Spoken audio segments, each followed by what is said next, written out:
Leuweung Tiis sekitar 2 atau 3 kilo kita masuk ke area Leuweung itu. Oh iya ya, yang 1000 belokan itu ya. Ya, itu kan suasana itu hening banget. Hening banget, nggak ada satu kendaraan pun yang lalu lalang di situ. Jadi cuma kita aja yang melaju di jalan itu. Nah, selama perjalanan itu saya udah sama teman saya sama Emin, aku udah ngomong ke Emin, kok ada wangi-wangi bunga atau terus sekilas lagi wangi tapi kadang-kadang berubah kayak bau-bau amis gitu. Aku cerita, cuman si teman aku bilang, udahlah nggak usah dipikirin, aku tuh tadinya udahlah pura-pura mau nggak peduli gitu. Nah pas iseng-iseng ngeliat ke depan, ke spion mobil di depan itu, tiba-tiba kok perasaan di sebelahnya Kang Bakit sama tim yang satu lagi tuh ada siapa gitu, kayak ada nah ternyata spontan si sopir pun ngomong, itu di belakang sebelahnya Kang Bakit ada siapa gitu. Sontaklah kita semua kan kaget.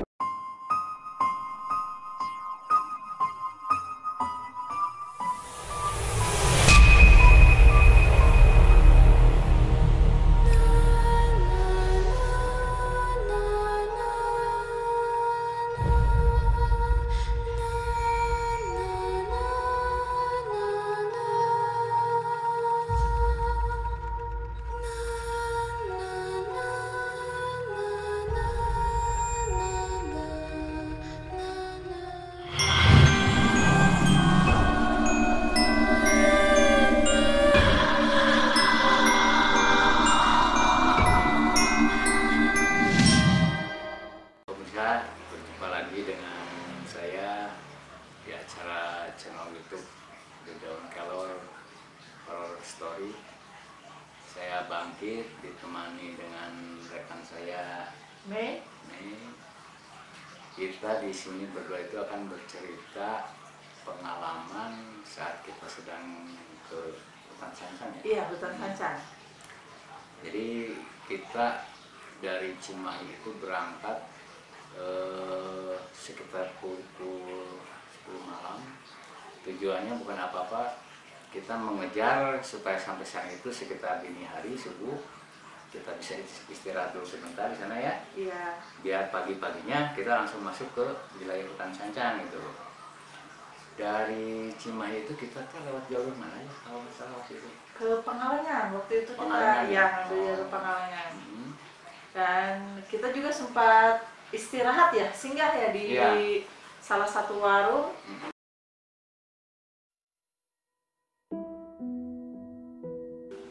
Si pemilik warungnya, kita pesan apa, dia nggak mengeluarkan sepatah kata pun, tapi pesanan kita dilayani ya. Jadi mereka melayani tapi tanpa berkata satu kata pun ya. Iya, betul. Kita bahkan bertanya juga, diam aja. Kita pas kalau nggak salah katanya yang mau ke saya itu ikut ke toilet dan ditemenin sama salah satu kru kita juga waktu itu. Cuman anehnya itu si bangunan toiletnya itu kita turun ke bawah tangga, jadi kayak di bawah warung gitu. Ya, karena kebetulan si bangunannya itu seperti berada di pinggir kalau bahasa Sunda gawir ya, betul. Jadi kita turun ke bawah ya, mau ke toilet itu Nah pas nyampe di toilet itu, bangunnya itu bangunan masih tempo dulu lah, jadi kebuat dari bambu gitu ya, kayak bilik lah. Dan kebetulan pada waktu itu saya itu pengen ke toilet. Nah pas karena ngerasa udah dari awal ke warung itu udah aneh, akhirnya saya minta tolong ke teman saya yang di dalam mobil tuh diantar. Nah pas nyampe ke bawah itu, jadi si toiletnya itu di bawah tangga, jadi kita turun dulu, jadi kayak di bawah warungnya itu. Nah udah nyampe ke bawah, si bangunannya itu masih bangunan tempo dulu lah, dari bambu-bambu gitu, seperti bangunan di pedesaan. Iya, bilik gitu. Di situ udah perasaan udah merinding, udah nggak jelas aja. Ya pertama kan kita ke bawah gelap, terus itu dekat dengan kali gitu kan di bawah itu kan. Ya itu jadi si auranya itu benar-benar auranya tuh benar-benar udah merinding aja, udah takut gitu. Ya. Dan yang saya aneh mah itu teh, kita kan pengen kopi. Saya karena emang suasana malam itu dingin waktu itu ya, coba pesan kopi. Itu si pelayan itu bikin, tapi ya itu tanpa berkata apapun, busuk 1000 bahasa gitu. Saya dari situ udah berpikir ini ada apa ini ada sedikit keganjalan nih. Justru kalau saya mah mikirnya ini orang bukan gitu malah. Ya itu, jadi perjalanan kita menuju hutan Sancang itu salah satunya di tengah jalan itu udah menemukan sesuatu yang aneh. Iya, di betul, itu kan. betul.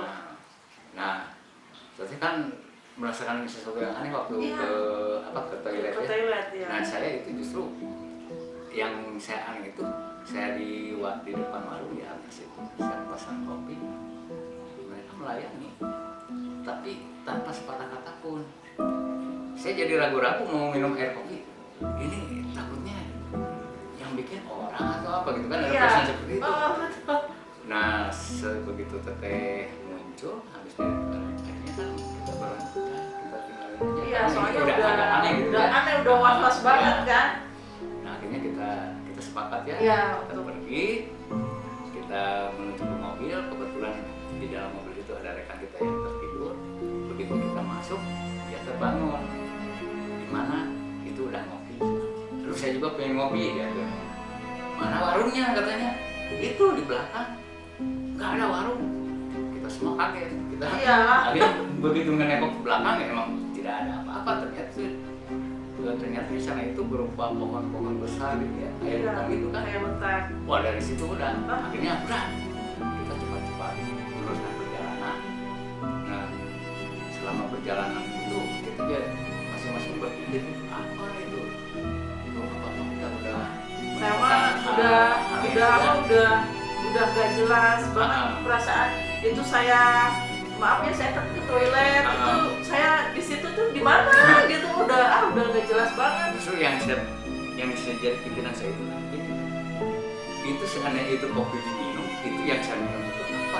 Nah, kita memutuskan kita nggak minum apa-apa di situ. Lebih baik kita pergi aja karena emang gelagatnya udah beda. Terus dari saya pribadi juga udah seperti apa, ada warning gitu ya, cepat pergi gitu ya. Akhirnya kita pergi kan. Nah, kita melanjutkan perjalanan ya, alhamdulillah dini hari sekitar jam 4 subuh mungkin ya, kita nyampe jam segitu. Kita nyampe ke kalau ini semacam gerbangnya gitu ya,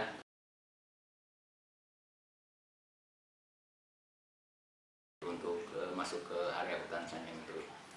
Kita di sana kebetulan ada semacam mushola kecil, kita nunggu adzan subuh, kita sholat, kita sarapan.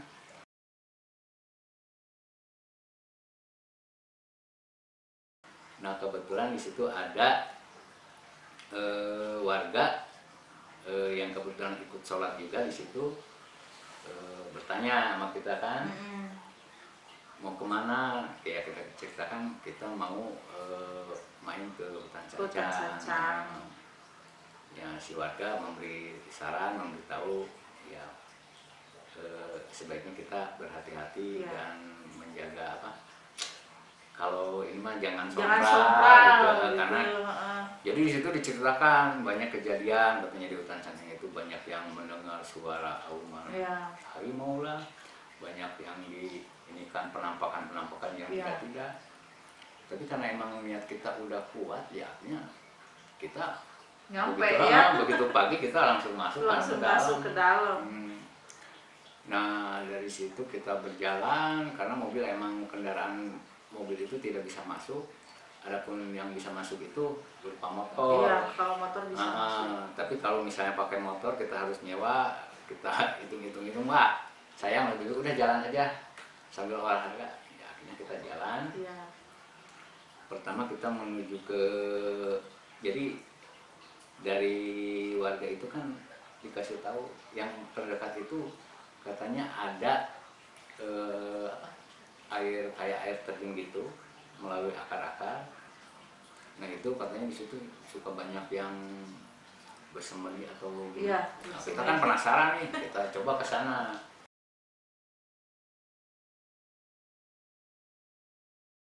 Kita jalan lagi beberapa puluh meter, nah di situ ada.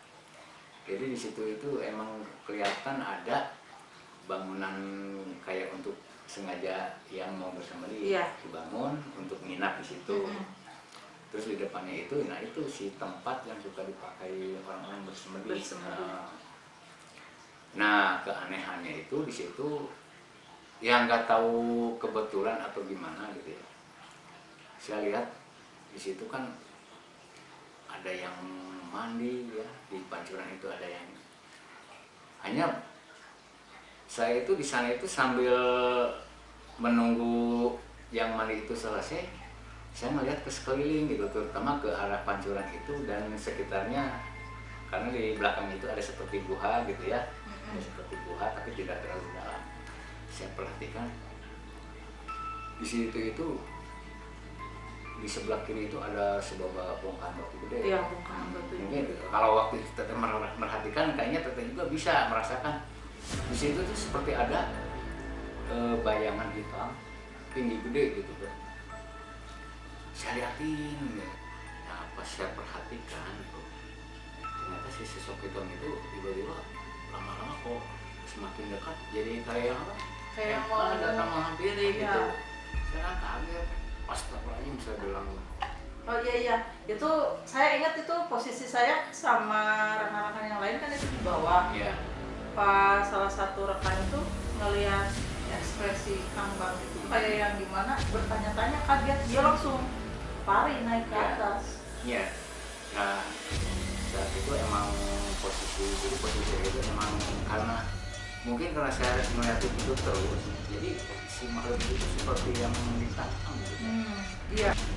Nah jadi si makhluk itu seperti mungkin merasa ditantang gitu. Iya. Karena saya dari tadi kan bisa perhatiin terus itu makhluk apa.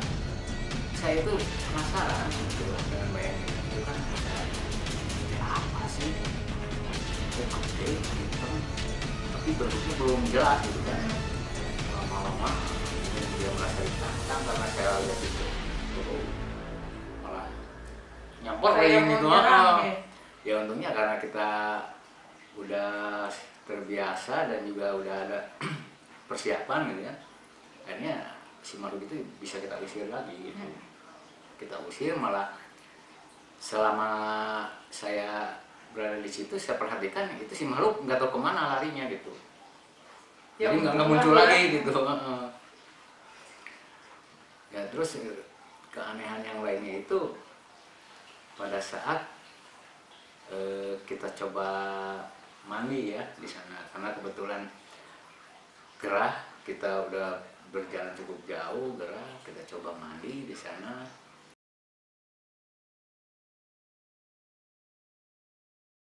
Kebetulan saat itu kan sudah kosong, kita coba mandi karena kalau menurut cerita warga di situ kan katanya si air itu teh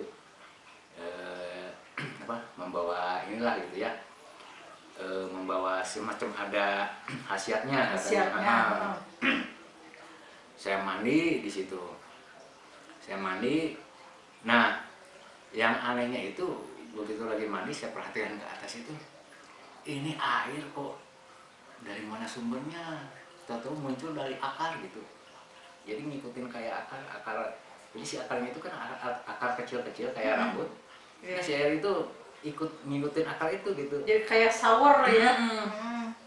Tapi begitu kena kita itu, si volume air itu jadi kayak gede. Jadi ya kayak shower gitu kan. Enak, segar gitu. Saya perhatiin, nah tiba-tiba lagi enak-enak merhatiin itu dari atas itu di akar itu seperti ada lagi ya, ada yang gelantung-gelantung. Saya penasaran, saya perhatiin ini akar tuh kok goyang-goyang, saya perhatiinnya kayak seperti ada sesosok yang menggelantung. Itu kalau saya lihat itu sesosoknya seperti kayak kara gitu ya. Mm-mm.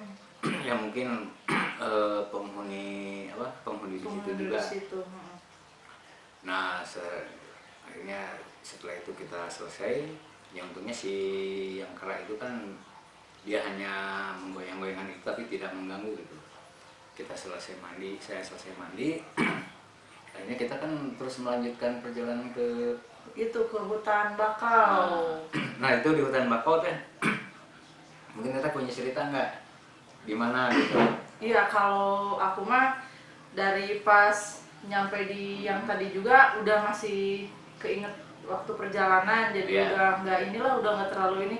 Pas di situ juga sama, jadi pas datang tuh udah auranya tuh udah beda, Iya, iya. rasanya tuh udah nggak nyaman aja sebenarnya. Pas begitu datang juga udah, aduh, ayolah mendingan Iya. pulang, ayolah mendingan pulang gitu kan tadinya.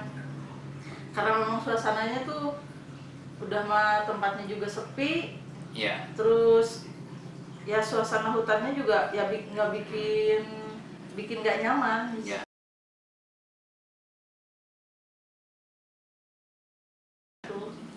Nah kalau saya di hutan bakau, bukan bakau sih sebetulnya, kalau Iya itu ya mirip. Kaboa itu. Iya. Nah di hutan Kaboa itu kalau yang saya perhatikan itu ada satu area jadi perbedaannya itu jelas kan. Kita begitu masuk hutan bakau masih biasa-biasa, terus kita juga istirahat ya waktu itu ya, karena emang udara udah mulai panas, perjalanan cukup jauh gitu ya. Iya. Kita istirahat, sambil istirahat kan saya itu penasaran gitu, saya lihat sekeliling-sekeliling, tiba-tiba mata saya itu tertuju ke satu area ya. Kok seperti punya daya tarik si area itu ya. Saya penasaran gitu, perhatiin, tiba-tiba di hati kecil tuh datangnya samperin, bilang coba kesana, saya nyoba. Yang lain itu masih pada istirahat, saya nyoba sendiri ke situ datang. Begitu jadi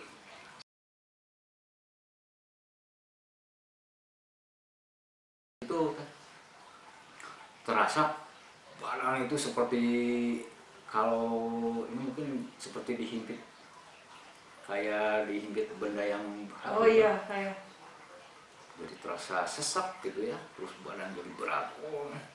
Ya untungnya waktu itu saya merasa teringat gitu ya dengan guru saya, kalau ke dalam keadaan gitu kita harus tenang, kita harus membacakan kalimat tertentu untuk melindungi kita. Nah saya lakukan itu, ya alhamdulillah akhirnya saya bisa keluar lagi dengan tanpa ada apapun gitu. Nah jadi setelah kita ngobrol sebentar dengan Kunjung itu kan, waktu itu emang kita lihat jam, wah udah jam 8 ya kalau salah. udah di atas maghrib, Iya, udah mau isya kan, udah mau, iya. udah mau isya. Ini udah nggak memungkinkan lagi kalau kita melanjutkan perjalanan ke Karanggajah. Tadinya kita kan pinginnya masih ada satu tempat lagi kan yang harus kita kunjungi itu, karena di sana bagus katanya, si aura mistisnya dengan segalanya. Cuman kan kondisi tim kita juga kan udah pada lemas, udah kecapean, sama udah ngerasain hal-hal yang udah di luar nalar kita ya. Ya terus si cuaca juga kan udah gelap kan. Iya udah gelap. Malah si Puncaknya bilang juga kalau ini lebih baik kalau mau ke Karanggajah itu sebaiknya besok aja, jangan diteruskan. Ya. Karena pertama, karena kita ini melewati hutan, dikhawatirkan kalau malam-malam itu biasanya binatang buas juga pada keluar gitu. Jadi selain dari gangguan makhluk-makhluk halus, juga dikhawatirkan itu dari binatang buas. Ya dari situ akhirnya kita memutuskan pulang. Kita kembali ke mobil. Setelah istirahat sejenak, nah kita langsung memutuskan untuk berangkat pulang menuju ke Cimahi. Setelah kita beristirahat sejenak ya, akhirnya kan kita sepakatnya udah langsung pulang ah. Nah, saya baru ingat ini kan di Leuweung Tiis sekitar 2 atau 3 kilo kita masuk ke area Leuweung itu. Oh iya.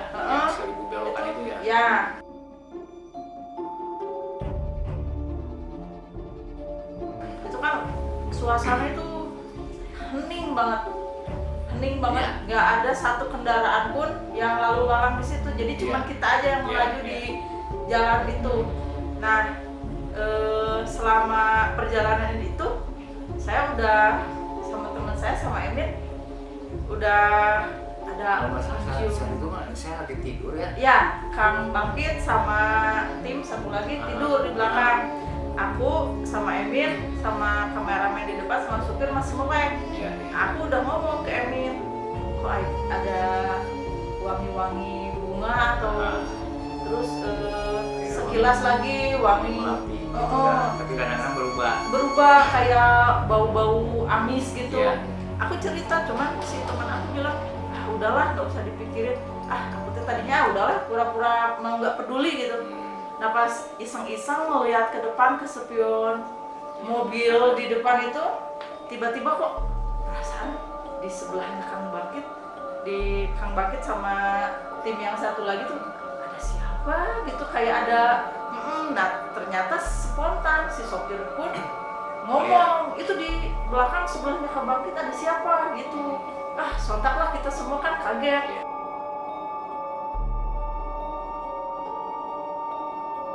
Pas itu akhirnya si supir memutuskan untuk menepi kan.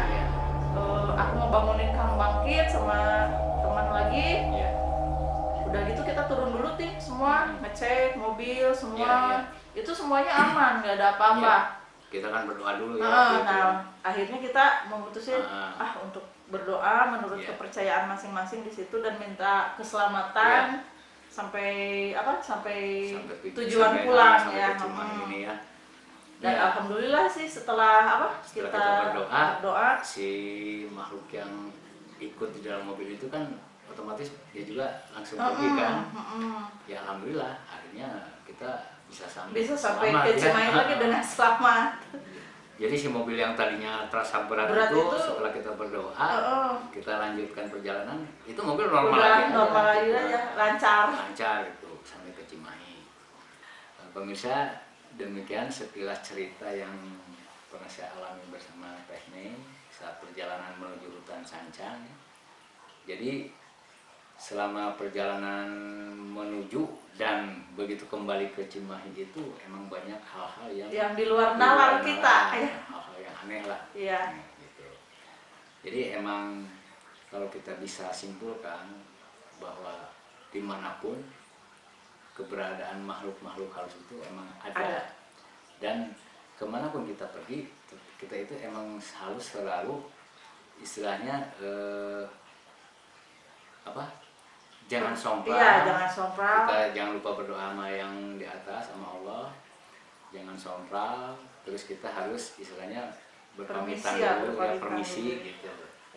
Oke teman-teman, buat kalian yang punya cerita atau pengalaman mistis, kalian boleh kirim cerita kalian ke IG The Daun Kelor atau via email thedaunkelor@gmail.com atau bisa langsung komen di YouTube The Daun Kelor, atau bisa juga kalian langsung datang cerita sama kita bareng-bareng di sini. Demikian cerita kita hari ini. Jangan lupa di-subscribe, di-like, di-komen, dan di-share juga di sosial media kalian.